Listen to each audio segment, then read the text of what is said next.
আসসালামু আলাইকুম গাইজ, দেখতে পাচ্ছেন আমরা একটা চার্জার নিয়েছি। এই চার্জারটা এখন চেক দিব। চার্জারটা এই ভাইরা এই ভ্যান গাড়ির জন্য নিয়ে আসছে, এই ভ্যান গাড়ি চার্জার এটা।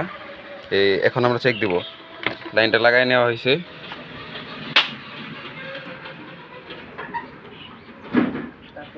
আপনারা দেখতে পাচ্ছেন এখান থেকে ধোঁয়া বের হচ্ছে চার্জারটা।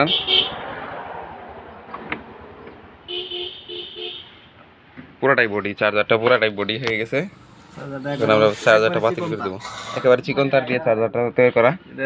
পাউডার ব্যাটারি তো চলে না, সব দিকে এই দিক থেকে ধোঁয়া বের হচ্ছে, এখানে আগুন। কোন মিস্ত্রি যেগুলা চার্জার বানা, মানে আবুল তাবুল মিস্ত্রি সব এগুলা দুর্বল মিস্ত্রি চার্জার বানাইছে। এই তারটা পেঁচা দরকার নিচে, অথচ এই তারটা পেঁচে উপরে, তাও আবার ডিসি তার।